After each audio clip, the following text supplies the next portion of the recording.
So welcome everybody to this episode of VISTV. I am really excited to have someone here today who I hope can really give us some insight into a further conversation on wellness. I have with me today Stefani Sassos, Deputy Director, Good Housekeeping Institute Nutrition Lab, and a registered dietitian. So welcome, Stefani. Thank you for having me. I'm so excited to be here. Pleasure, pleasure, pleasure. So you're the first dietitian. We have had in the past wellness coaches, but you're the first dietitian. I actually read much of what you write and your comments on wellness. So I'd like to get started basically with employees, people that are working, whether it is like myself, someone in an office environment, or it could be a construction worker, somebody who's outside and they're really sweating, they're grinding day to day. How do we stay healthy and how do we put the focus on health and wellness in the workplace? Yeah, I think it's such an important question because if you're not healthy and taking care of you, you're not going to perform well for anyone else, period, right? I mean, it's that saying of like, if you're pouring into everyone else's cup, but not your own cup, right? You have to keep your own cup full. And that starts with just taking care of your body, being able to feed your body nutritious foods, stay hydrated. We'll talk a lot about that. I'm a big hydration stickler. That's like the number one thing you can do for your body. I love it. Awesome. And, just simple little efforts to take towards your health and nutrition can make the world of a difference, right? Because you have to think of your body almost like a well-oiled machine. You have to put good quality fuel into your body for it to function properly, for it to feel its best. If you're not taking that extra time to really properly nourish your body, you're going to feel and see the consequences, right? It's going to affect you in so many different aspects of your life, your mental health, your physical health, just your brain and sort of your clarity throughout the day. So really for anyone in terms of whatever occupation you're working, whether you're going into a office type of job, whether you're working from home, whether you're working on a construction site, all these things, it really is important to take that time for yourself and make yourself a priority in terms of any sort of nutrition stuff. And we can get in more specifics, but that's kind of, I think, I'll good take overview. I'll take any and all specifics. I know myself, I plan the beginning of the day that it will be a healthy day. I'm going to bring my water to work. I'm going to start with yogurt, maybe a grain, a little fruit. And then the day goes not the way I planned. It becomes a little stressful and I'm not reaching for healthy food. I'm reaching for, does anyone in the office have a piece of chocolate? Anybody have a cookie? Can you speak to that? Why is it humans want to do that?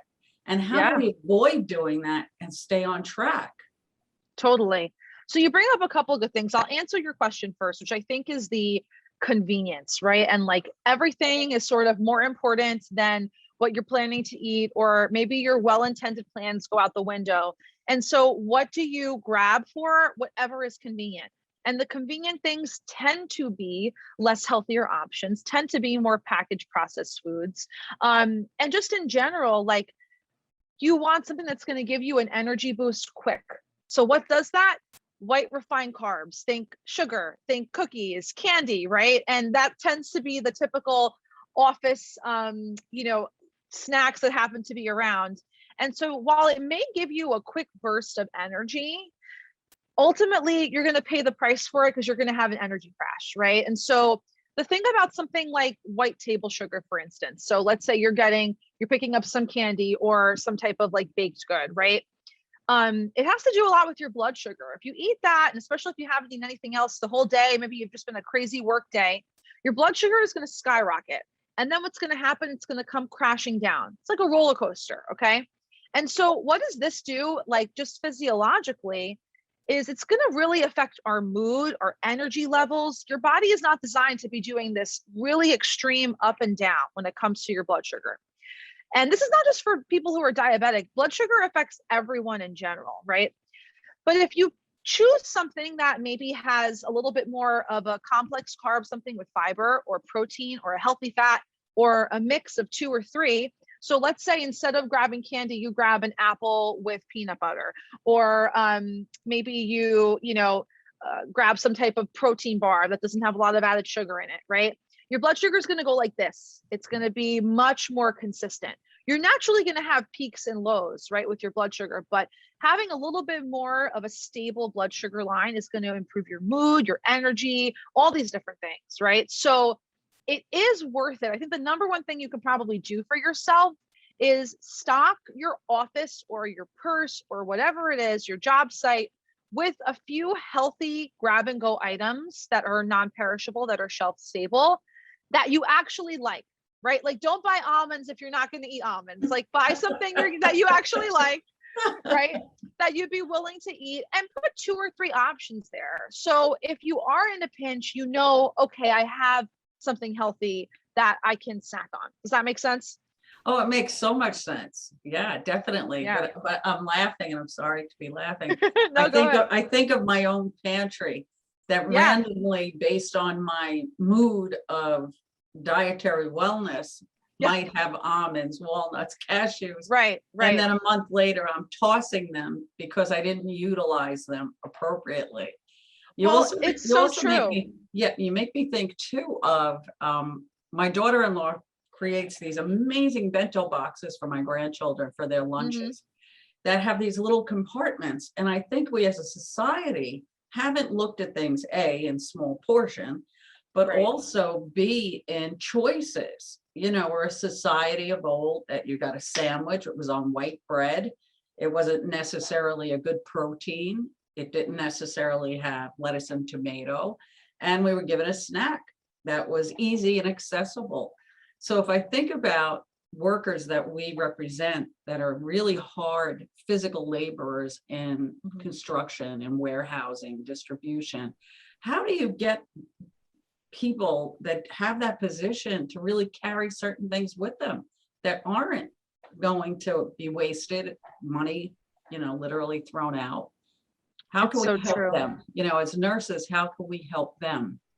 Totally. I think that's a great question. And I think it ultimately boils down to like investing in a few intentional things that can make your life easier. So finding a really good like insulated lunchbox or insulated lunch bag. I actually have when I come to the office, I have a backpack that has an insulated area to carry food, which is really great, right? So having something that's easy and portable, investing in that can make a real difference. And I think it's really important to plan ahead as much as you can. I always make the analogy of like, if you went to your car without your car keys, your car wouldn't start, right? So it's the same type of thing. You have to plan to succeed, or if you want things to work. So whether that's a couple days before, meal prepping a few items, and we can talk about meal prep and tips for that. Whether it's the night before, you know, making a quick sandwich and packing it in the fridge in that container, whatever it may be. It's really tough to leave things to last minute and make healthy choices, right? In the moment, you're going to want whatever's convenient, and convenience not always synonymous with healthy, right? And for me, you know, you talked a little bit before about like morning routines. That's a big thing that I emphasize. I think how you start your morning really does set the tone for your day, and having purpose and sort of intention. So starting your morning, first thing that you do when you wake up, you should have a glass of water. That's the number one thing you can do for yourself, just to sort of hydrate, help flush out any toxins from your body, get the wheels turning. You want to put some lemon in that water, even better, right? And starting your day with a good quality breakfast is really important as well. If you're not a breakfast person, I always think just a handful, even of like nuts or something, just to stabilize your blood sugar before you start the day. But probably the hardest meal for most people is that lunchtime meal. It's that midday meal, right? So you have to know yourself. If you can plan ahead and pack something healthy, that's awesome. If not, can you do a quick Google search near your job site, any sort of healthy-ish options around you, right? Even fast food chains have healthy options now. Like, it's becoming more and more popular. Consumers are demanding healthier options. This is something I used to do back when I was in private practice. I would take wherever my client worked, and I would find for them all the healthy options around that area and list out the menu items. So, you know, you'd be surprised. There might be even like a bodega or something that happens to have like a really healthy, affordable meal option. But definitely planning ahead as much as you can, and also accepting the fact that not every day is going to be perfect. Like, it's okay if you have one bad lunch, right? Like, that's just one meal of your day or one meal of your week. Like, give yourself some grace, especially if you're working a stressful job. And ultimately, the healthiest nutrition in life is this like 80-20 principle, right? Of like 80% of the time, you're really focusing on nourishing foods and giving yourself that good quality nutrition. But 20% of the time, like, you're giving yourself grace and flexibility and enjoying the foods that you love. Like, I'm all about abundance, no restriction. You got to think about all the things you're going to add into your diet. That's such a good point, because I think when we all think of the word diet, whether it's a healthy diet or a diet, it causes anxiety. And so Yeah. to think about 80-20, I like that, because you're not starving yourself from something that you want, which then makes you think more about it potentially during the course of the day. You talked in the beginning about hydration. Can you talk about that? Can we go through a work day without hydrating ourselves and make up for it in the beginning and the end? How can we manage that?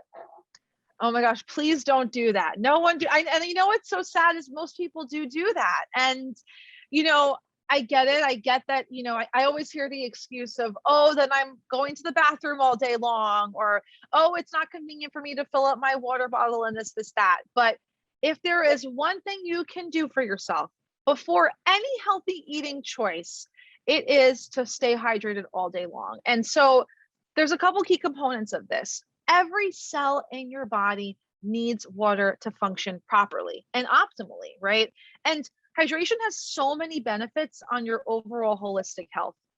It actually optimizes your metabolic rate. So staying hydrated can help you maintain a healthy weight, get to a healthy weight. It's important for just like repair, flushing out toxins from your body. Every single pathway and cell in your body just requires it. So I can't stress this enough. It is the most important thing.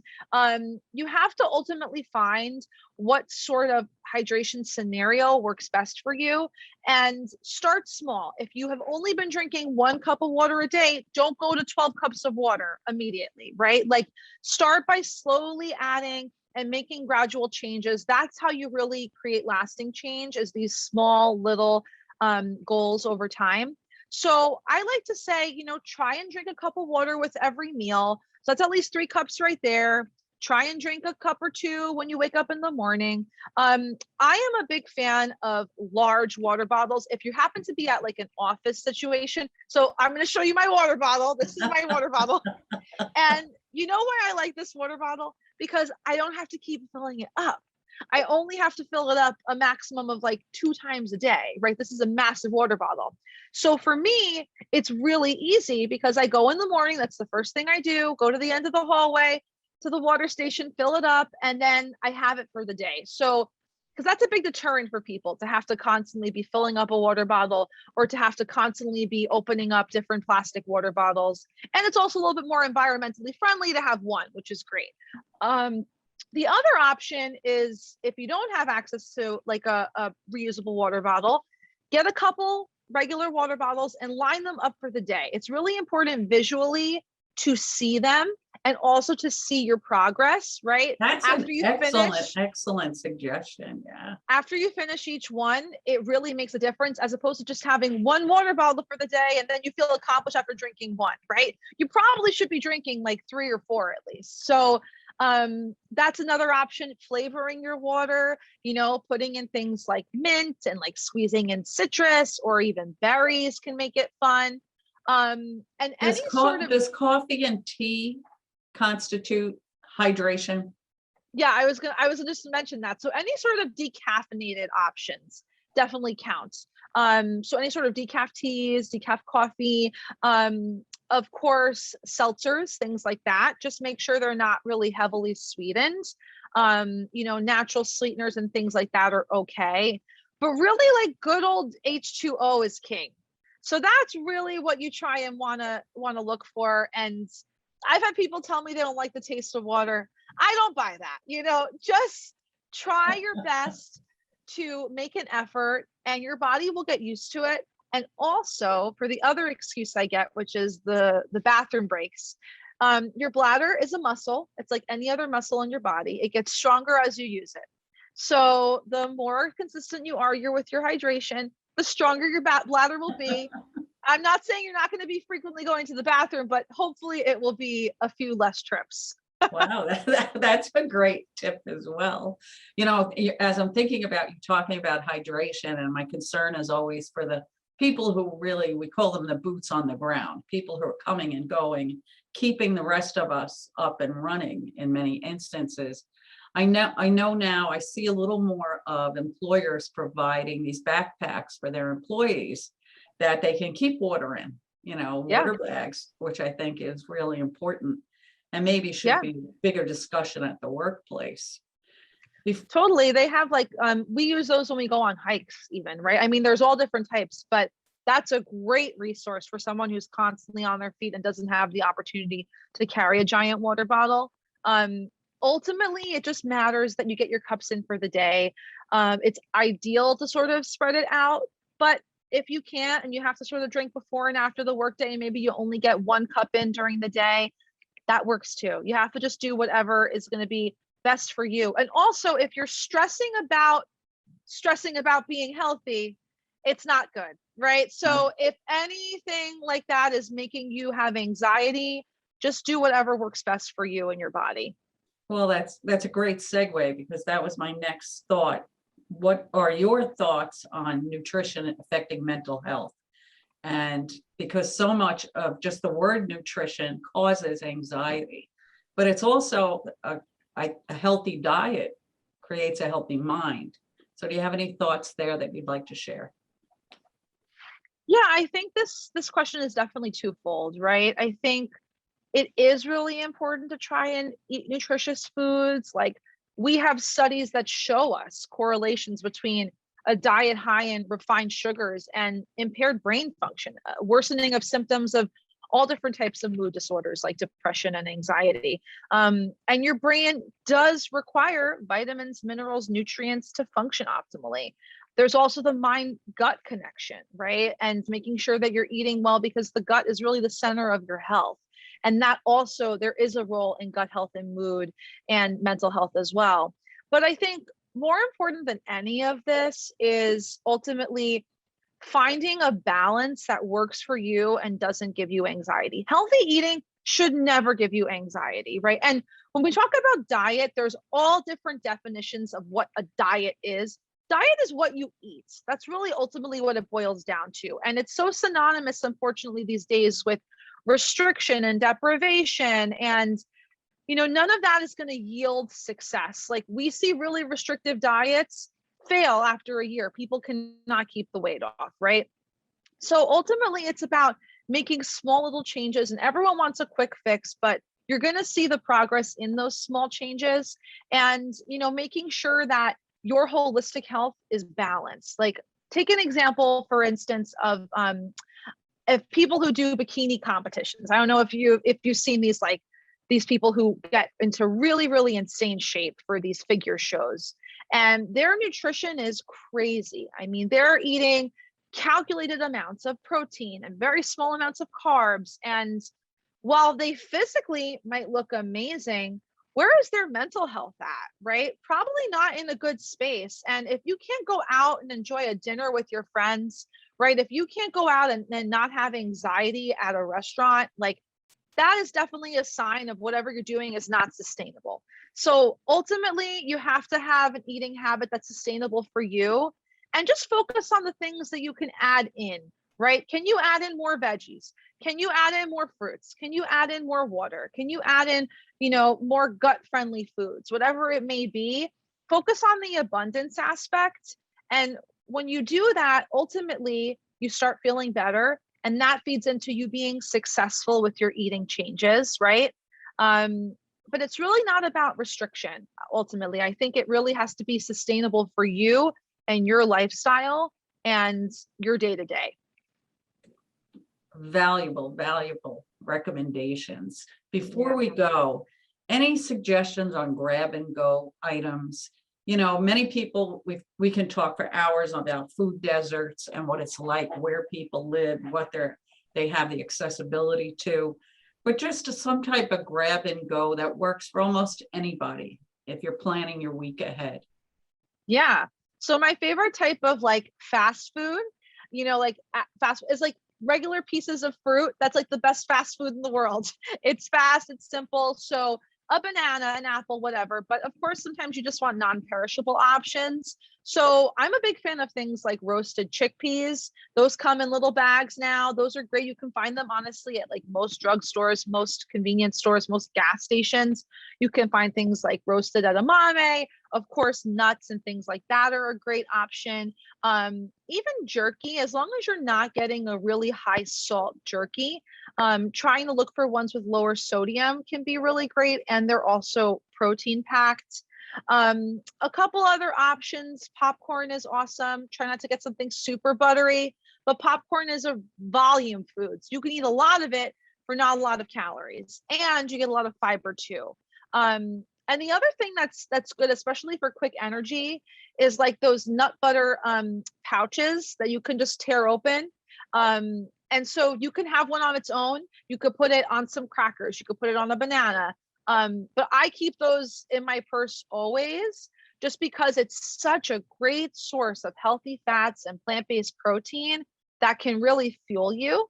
So I would say those would be my go-to options. And of course, there's bars and just the snack space is expanding. Like there really are great healthy options for people. It just ultimately depends on what your sort of preferences are and what works for you. Oh, thank you. Stephanie, this has been, I think, super insightful to me. I will definitely look at my office differently and work to provide my team with healthier choices. But I think it will help anybody who listens, who really on the go wants to stay healthy. So we have to be hydrated and think healthy choices. And I thank you so much for being here. Thank you for having me.